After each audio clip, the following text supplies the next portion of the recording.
Hey guys, Crew of Blonde Wave, I'm Eric. Rick. I'm Calvin. I am Aaron. And we're back with Better Call Saul, where last time on, Nacho showed his worth to Lalo. Yeah. Lalo. Did a little infiltration. He did. Yeah, we had, And he picked up Saul. he did pick up Saul.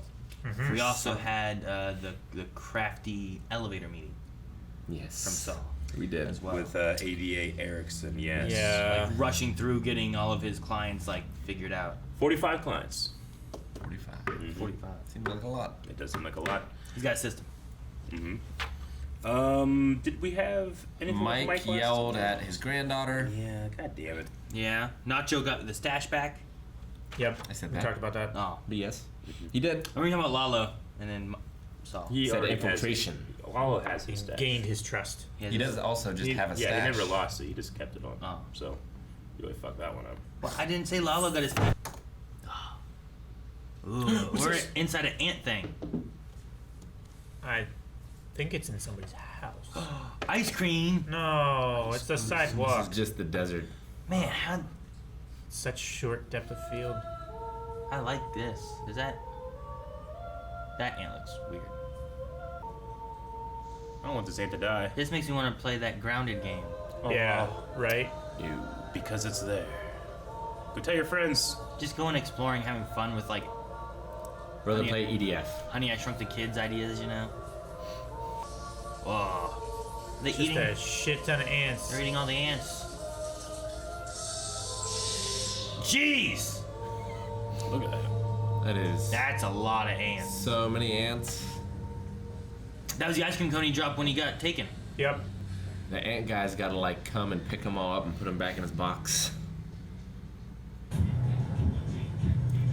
There was a car louder That was than like that the $1 Million Man's car. in Marietta. I'm like, how can he hear to drive? No backdoor locks. He's making food. He's fixing cars. Lalo has range. It's a Renaissance man. Like I truly believe if Batman showed up, he could like take a couple punches. You know? You know, Tuco told me about you. You're the guy with a mouth. Yeah. Those guys at the house. What they call her? Business. Business, yeah. You know the Tuco I know? He would have skinned them alive and let the buzzards eat their eyeballs. But there you were. You go blah, blah, blah. And they walk out of there. I mean, it's amazing, really. They wheeled out, actually. Yeah, we got a legal problem. A legal problem. Fantastic. So, just for a minute there, I thought I was going to be swallowing condoms filled with heroin. No, maybe later. Sitting in MDC, picked up 2 days ago. We want him to say exactly what we tell him. No more, no less. But the cops can't know it's coming from us. So we send you in there, you tell them how to do it, and they can't listen. Attorney-client confidentiality. Yeah, that. Wait, good conscience, I think I have to warn you that my rates have gone up. So going this way could be expensive. Like, how expensive? It's expensive.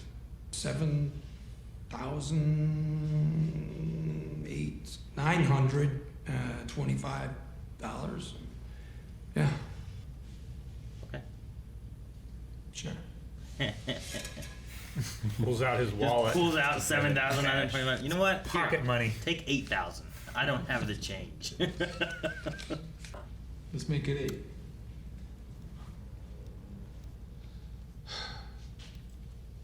Well, okay. This will be trouble. Then. What's the message? Take it down. What? Right there. The third from the bottom. I don't know, Mike. Customers send these in. It's a tradition. Take it down. I think you've had enough. Take it down now.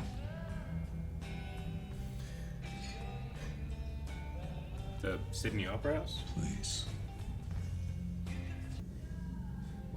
Wagner's dad designed it. Oh, that's right. right. Okay, I can remember. He was the architect. Warner. Yeah. Werner. Because I remember something talking about like the way of pouring the concrete for it and stuff. Okay, and yeah. All I that. just completely forgot all about that part. Oh, don't mess with him.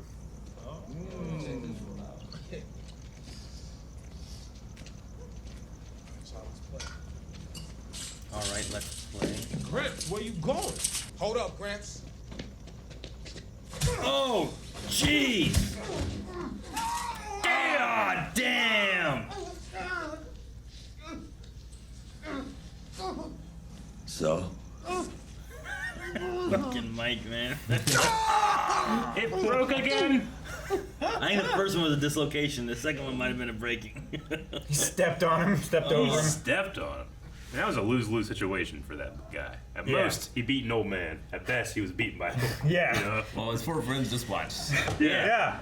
Shit, man, old man beating up one of you guys ain't. Man, you deserve it. fucking with that old guy. Yeah, you should be rooting on him. Yeah. I would be. Thanks. No. Those fall. Yeah, you could hurt someone. You could kill somebody with that.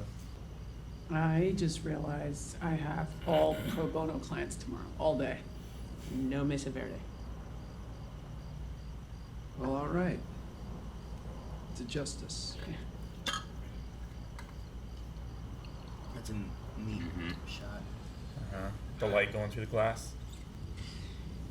I better prep for tomorrow. Right. Go get him, Tiger.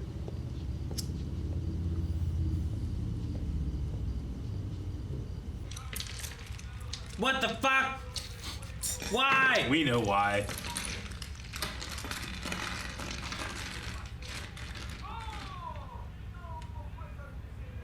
Fuck off. Why you do this? Just I gave her some drugs. Why do you have one of those? here. Do this. Just leave him alone. Who is this?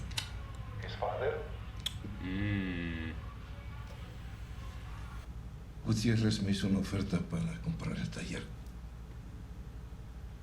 En serio. Is it a good offer? No me digas. Lo quiere convertir en otra gente. No, lo quiere dejar como está. Siempre pensé que el taller sería tuyo.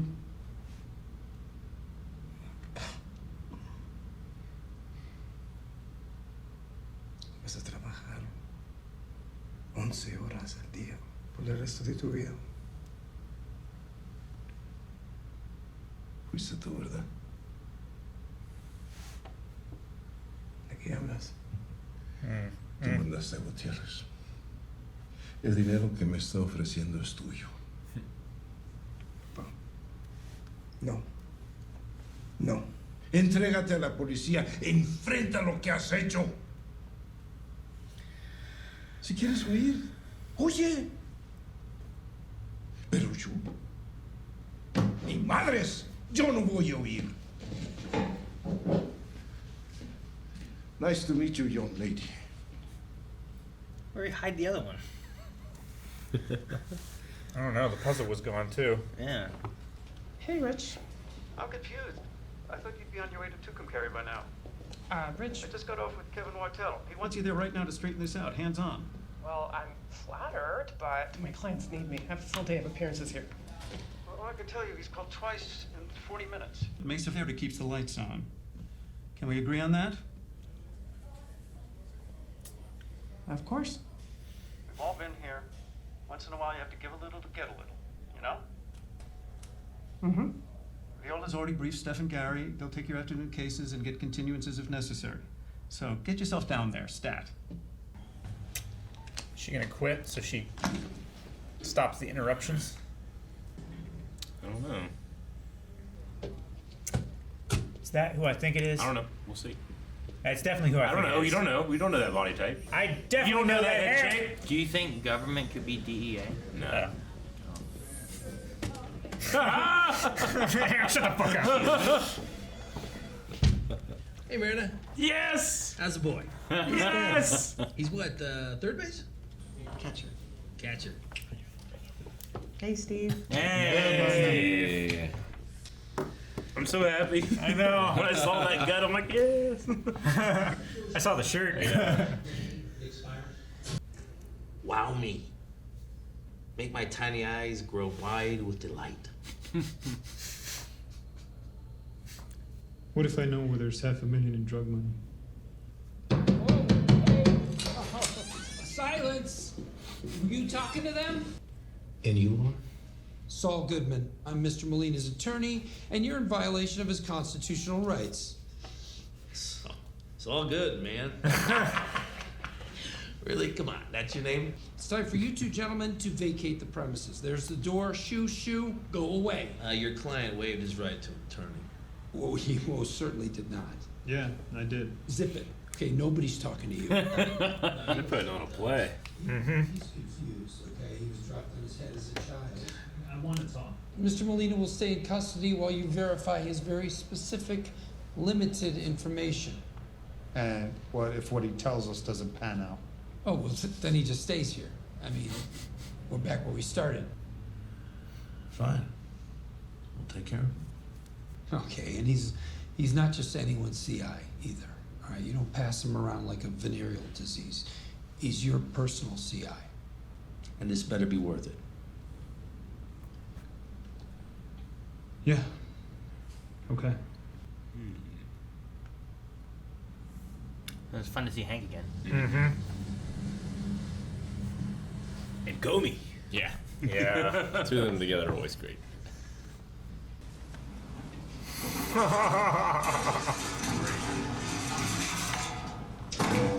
It's so loud. As I understand it, you and your family have been here since 1974. You built this lovely house, but you never actually owned the land it was on. It was leased to you by a local company, Deerview Investment Properties. For 100 years. Your lease stipulates that the property owner can buy you out at any time for fair market value plus $5,000. So as a gesture of goodwill, Mesa Verde has just increased your buyout to $18,000. I bet you with that I could buy a big old mansion and a swimming pool. Mr. Acker, we know Hey, it's do not me a enough. favor, will you? I'm gonna spread my legs out like this, and just to finish it off, why don't you give me a swift kick in the balls? That's not necessary. You people are all the same. Adverse possession means this is my land. You made that argument in court, and the judge ruled against you. Yeah, and nobody could change my mind, so they sent you out. You're the big gun with a ponytail. You're just like all the rest of them. N-O. No. That big bank thinks it's gonna build a call center. So, you go around throwing people out of their homes. You're one of those people that give a little money to charity every month so you can make up for all the bad that you've done. You go to a soup kitchen once a year on Thanksgiving. That makes you feel a whole lot better about yourself. Oh, I don't know how in the world you sleep at night. All right, he's challenged you, Kim. Meet the challenge. Listen to me. You do not get to make up your own rules. Put on your big boy pants and face reality. No one is mistreating you here. We were trying to meet you halfway. Well, that's over. The $18,000, guess what? It's off the table. Why should you get to drag this out for 7 months while all of your neighbors, every single one of them, played by the rules? Do you think you're special? A contract means something. It's the law, and it's enforceable. Deal with it.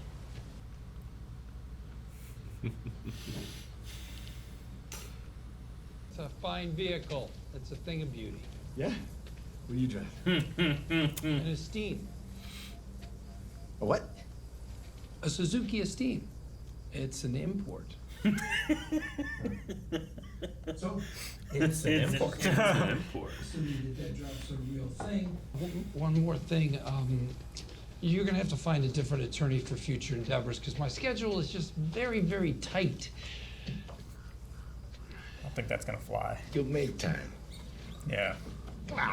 That was a great noise. I'd move out of the Who way. exactly did I just set up? You don't want to know. Oh boy. I mean, if there's gonna be blowback, I don't want to be in the middle of it. It's not about what you want. When you're in, you're in.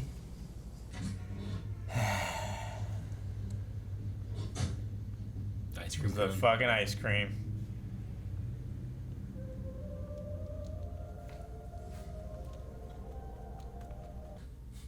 Great. Oh man, I thought it was the bookend of it, you know? Bookend, yeah. It's not the bookend. I went to a real estate office. I found some houses I think you might like. There's some really nice options in your price range. I've never owned a house. My family never owned one either. We never owned anything. When I was little, my mother used to shake me awake in the middle of the night yelling it was time to go. She was always one step ahead of the landlord. You'll say anything to get what you want, won't you?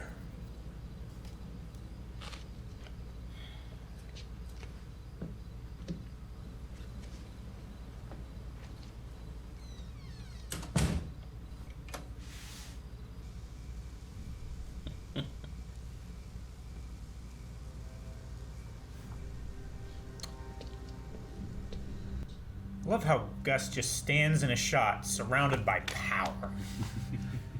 And he's the most powerful thing. You want to leave the money for the feds? And some chicken.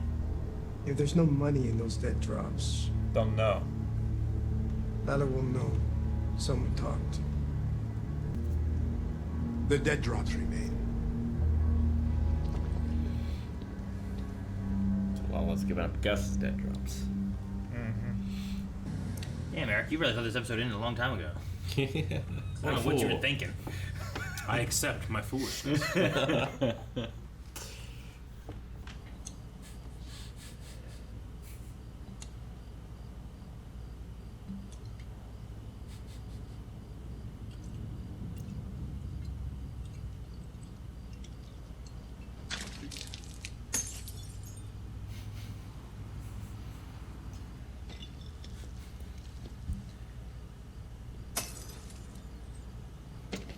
Not a word spoken. Just one of those days. Uh-oh. Yep. Oh shit, get us out of here. Run,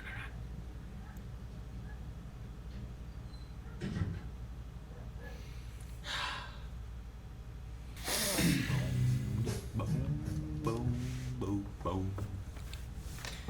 It's always interesting when they have like those non-spoken things, you know, like storytelling without having the let me say why I feel bad or anything. Yeah. Like they both had these shitty kind of days, right? Like she was looking forward to pro bono work. Instead, Mesa Verde kicking a man out of his house that she doesn't necessarily want to do. Yeah. And she's trying to help him, but he doesn't want help. Yeah. And he's getting stuck in with all kinds of cartel, drug, gangster stuff. He doesn't want to do that. Eventually it makes him a very rich man, though. Great show. We had Hank and Steve. We did. I was so happy. I should write that down. I just watched it. I didn't even write it down. It was so funny, Calvin. I think like there was like a flash of a bald head, just a small when he got out of the car. I didn't dare to believe until I saw the gut. So I was like, yes. No, I was like, man, who is this cowboy turning around in the middle of the street? And I said government plates. I was like, well, that's got to be Hank. Stepped out, saw the shirt, bald head. I saw the government plates and I was like, is this DEA then? Yeah. Maybe we can get Hank. That'd be cool. And you guys started in already with like the gut. There it is. So great. Famous gut. But no, it's good to see him. We even got him complaining about Marie a little bit, just a tiny bit, but yeah, it's some old frost. It's the closest we've gotten to Walter. Yeah, sure. In terms of this show, too. Sure, yeah. Gomi talking about eating a whole thing of icing, and the disgust on Hank's face. Talking about. You're talking about eating expired food. Thought it was related. Oh man. So what's Lalo's point here? He's just trying to just making it difficult hit for Gus in some way while also having his own. Yeah, it's great for him. Like, his dudes get out of jail and Gus loses money. Yeah. And it's all about the money. Like, that's what they've been saying all along. That's Sure. the reason that Gus is in favor with the family. Yeah. So if he's losing money, then he's no longer in favor. I mean, that's how he got Tio out of favor because he was losing money. He had better merchandise.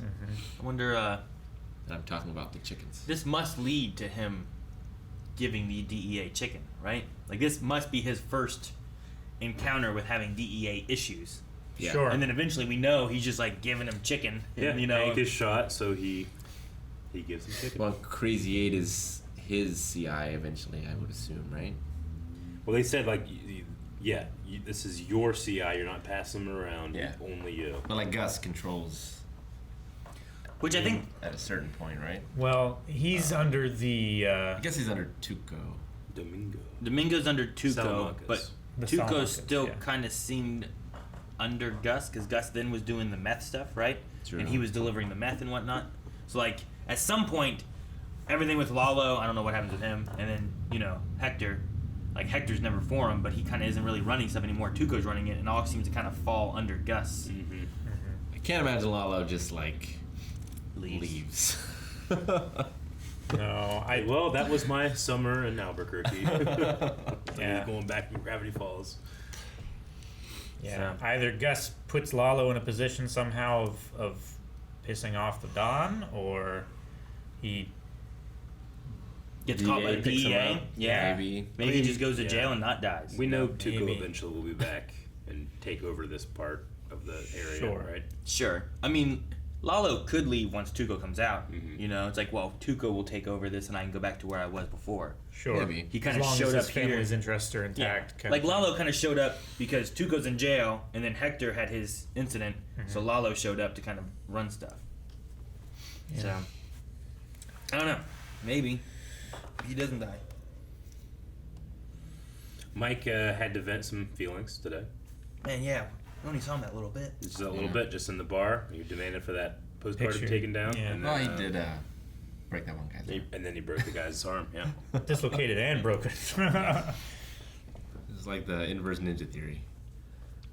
Like all those dudes just standing there. It's the unassuming old man trope. Turns out it's They were Clint looking Eastwood, for an and he easy just target. messes up these dudes. They weren't ready for a fight. Hey, look at this man. It's old drunk man. You know that old guy do you like that? Let's play. It's like, fuck you guys. Feeling really guilty about Warner.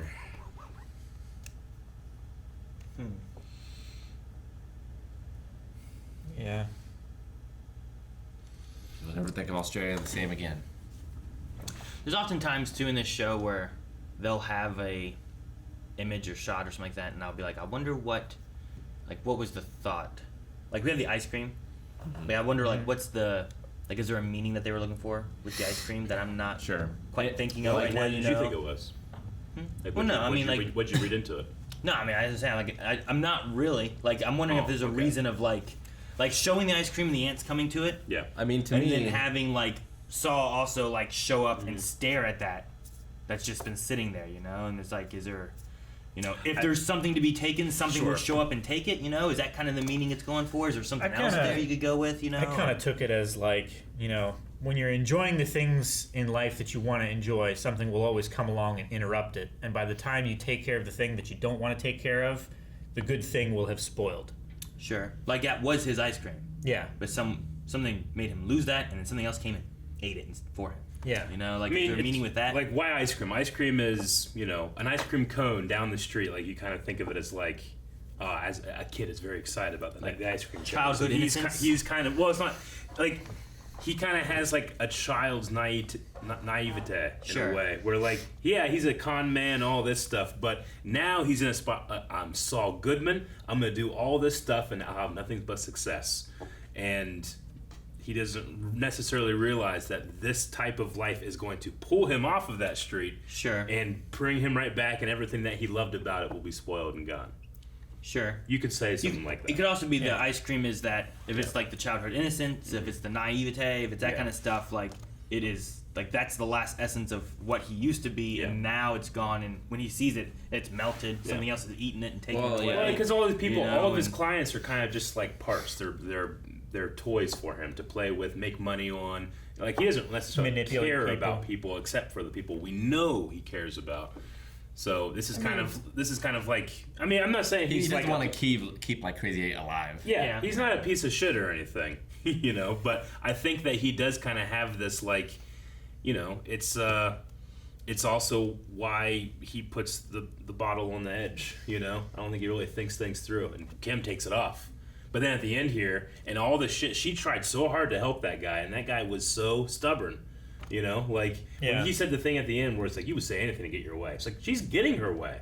Like, there's nothing you can do to stop. The sheriff is going to come here and take you off this. That is what she wants. She wants to help you because she knows that you're scared. You're old. You've been here for 30 years. You don't want to leave. She wants to help. So whenever that doesn't go through, she just like, fuck living on the edge. I'm throwing this shit off, I just need to vent. And I'm frustrated. Both of those characters felt a lot of frustration. I loved that just kind of release of it. By just arbitrarily throwing bottles, like what fucking kids in the cities throw bottles. That's what they do, There's they're not thinking of the consequences, exactly, or anything like that. And it's cathartic, and it makes them feel something that's not just frustration. So it's yeah. I mean, I was kind of thinking of the bottle being like she's wanting to do good stuff, and that bottle falling is like that, Yeah. And it's just kind of symbolizing what she's feeling, what she's wanting to do. Her idea of wanting to do just pro bono work today, not have to do Mesa Verde. Isn't able to do that and has to go and do this Mesa Verde stuff anyway of kicking a man off his land, to the point that he just pushes her to where maybe she is more of like, maybe I'm in the wrong, maybe I don't care, maybe I should just be what he says I am. I don't know. I think that's what the ice cream is. It's like the idea of virtue, and the ants are every single thing event that happens to you in the real world. Like the ants come and just take a piece of that until there's just nothing left. Yeah, sure. And the bottle can also be the same thing in a way for like Kim, right? It's the goodness inside her, and now it's like, we'll just push over the edge and it shatters. The thing, what she wants to be is over on this side of it. Yeah. But now she's just getting so frustrated with all of it. It's like, I don't know if this will make any change for Kim or not. But do you think she lied about her mom and all that stuff? I feel like it was real. I don't think so. He said like you'll say anything in order to do it. I just wonder if that was like. I think that was her bringing her pro bono Kim to Mesa Verde work. Yeah. And it just hitting a wall. Yeah. Yeah. She's like, you know what? Despite your best intentions, you can't solve everything. Yeah, I think that she was trying to reach him and trying to do good with like real stories and stuff, and he just sees her as what he sees her. The faceless lawyer. He sees all of them as the rich, thinking they can do what they want kind of idea, and she was trying to put a little realism in there. And that's he more should be so mad at his lawyer or his dad's lawyer, or grandpa's lawyer, whoever signed the original agreement for the land. Yeah. 100-year lease. Like Eric said, 30 years into it. I got 70 years left. It doesn't really make too much sense for the idea of you'll say anything to get what you want. Yeah. It's like, well, in the long run, like she ended it. That's what they said. Yeah. Like either we can just have the cops come and take you off this land because the contract states this, and here's what we have to give you. Yeah. And I mean, it's bad publicity is really the downside for them, right? It seems bad, but like then you're like, well, here was what the rules in the contract say, and he said signed that, and agreed to. that he, I never heard this before, but adverse possession he tried to make that legal case, and the judge threw it out. So, Yeah. which adverse possession is the occupation of land to which another person has the title, but with the intention of possessing it as one's own.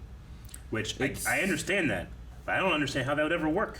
It's kind of like this. That's pretty much he's going and being like, no, it's mine. Isn't it kind of like the squatters' rights kind of idea, Sure. where like if someone's there and no one moves them out, it kind of just becomes theirs or some shit like that? But like That's what happened to my grandpa. Like, someone gave him a car to fix 30 years ago. Yeah. And he never fixed the car, And eventually, it was on his land long enough, it became his car. Gotcha. Because the guy never, like, got it off the property. But your grandpa didn't fix the car? Or the guy was supposed to fix the car? I think they were both supposed to fix it, and they just never did. But, like... Then the guy forgot about it, that it was even there. Like, I've heard stories where, like, something happened with a car and they broke down or whatever and parked it somewhere, and then, well, I'll get it fixed, I'll take care of it, and they just left it there, and eventually they're like, all right, well, we're taking this. It's been sitting here doing this. Sure. I mean, in Ohio, at least, you have 72 hours to move a car off the side of the road before it's towed and impounded. Like, you have a certain amount of time to make arrangements to have it towed to where you need to have it fixed or to fix it and drive it away. But, yeah, after a while, it's taking up space, we're moving it. Sure. So, yeah, I feel like he has even less legs to stand on. If you win the adverse possession case, then it literally, like, you can literally get the title. Yeah. It's like, crazy. He would have been better off having no contract, Yeah. I think. And if he had lived there for 30 years, it would have He been definitely better would for have him. As But because long- it was specified in the contract, that takes precedence. It was like a lease of the property, basically. That Yeah, just he was- specified he could be there for 100 years. He was leasing the land and he could do what he wanted on it. So they built the house and he lived there for 30 years. It's like he owns the house, but the land it's on he doesn't. Yeah. It's like he couldn't move the house. Yeah. I've heard people doing that stuff before, but that's expensive. Didn't look like a great place to live anyway. In the middle of a desert, surrounded by a bank. By a bank call But center. it was his family's place, you know. Like when you look in, you can briefly see like that whole wall was just covered in photos. You know? Like that's his home, and he's older. He doesn't want to have to start over somewhere else. He wants to stay here. I get it. But he's just a stubborn piece of shit too. I get it more. I think if it was like, well, this was my dad's place, Yeah. and then I took my dad's place, and I've lived here, whatever. But it was like, it seemed like it was just his, and he made it here. It didn't feel like it was like a lineage kind of thing or anything. But I get it. Like, you live in your house, that's your house. Sure. And he has a routine. Like, and by the time you get to a certain age, maybe you don't want to have to do a new routine. Sure. You know. Yeah. Or he doesn't want to get it. End up with a 2-story house. He has to go up and downstairs. He just wants that flat house. You know. Get old, you don't want to climb steps.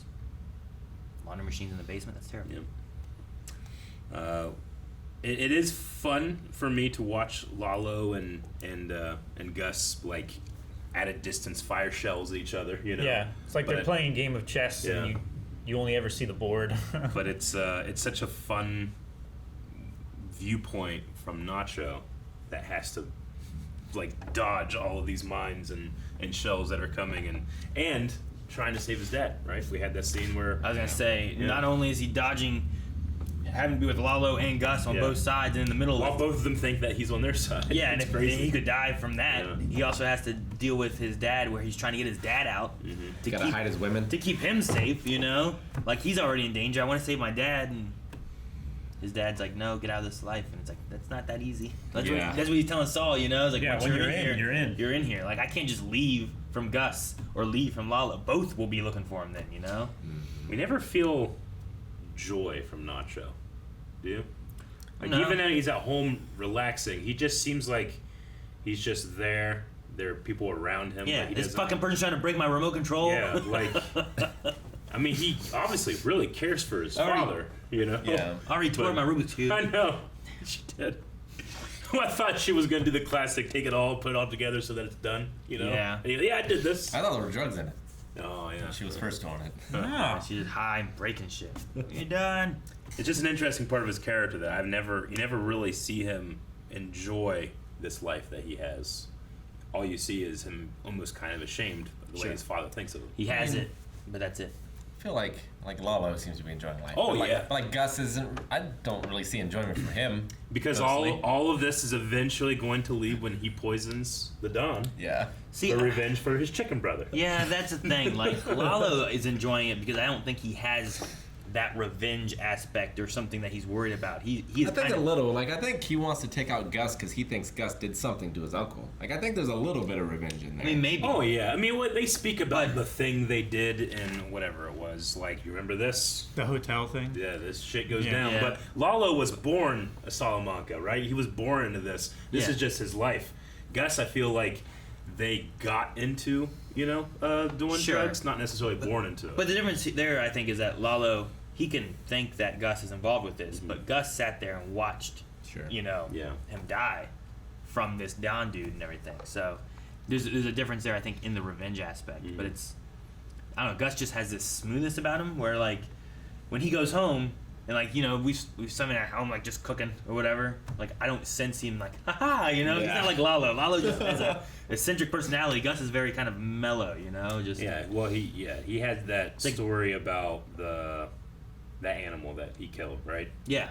That like the cat. Yeah. And even him telling that story, like, I feel like Lalo has more energy and something like that. Lalo's is very just, here, I'm telling you the story. It's like Raymond Holt telling a story, It's very one-leveled, I'm going to tell you this, and it's going to be intimidating as hell. Sure. And you're going to be scared, but it's not going to be because I'm over the top or anything with it like Lalo would be, or Tuco. Yeah. Tuco gets scared because this guy's crazy. I don't know what he's going to do. Yeah. Gus is scary just because, like, this guy is not faltering, and he's not going up here, he's not going down here. Sure. Like, he's also kind of scary because you don't know exactly what he's going to do. Absolutely. It's like you can't read him. The thing that makes him such a fun villain, especially, is that you say the word like it's like a one-level thing. I know what you mean, but he's also just his voice, his performance. Like there's nothing one-dimensional about him, one level about him, but there also is in a way too. So that's just why it's such an enigma of a character.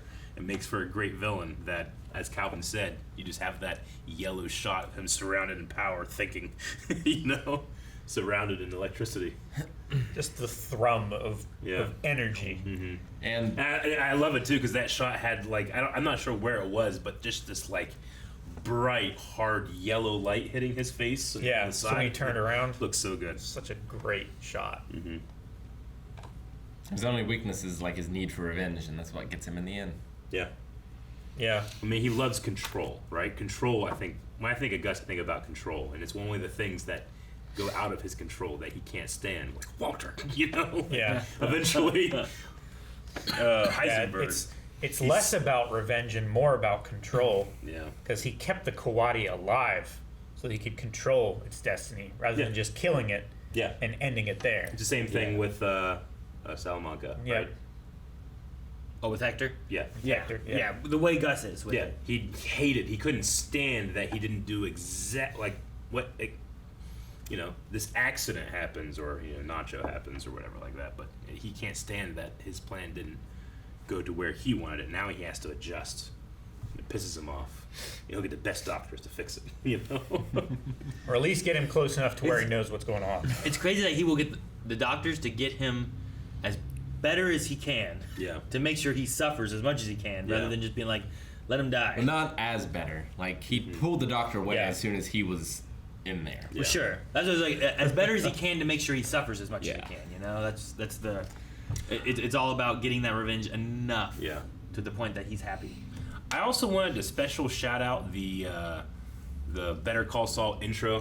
They always have a unique intro for this one. I loved this one because I kept thinking about how Chuck would feel looking at someone using the scales of justice as an extra. Yeah. Like, that's exactly what he thinks Jimmy does. Yeah. It's such a great intro, a little 10-second intro. I loved it. I'm going to check Capitono's notes, see if there's anything that we possibly missed, too. You never know. Especially with Hank showing up, there could have been a little Easter egg.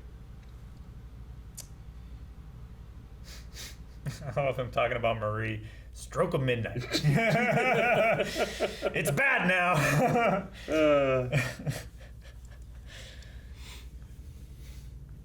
Let's see. 5'3", the guy for this. Okay.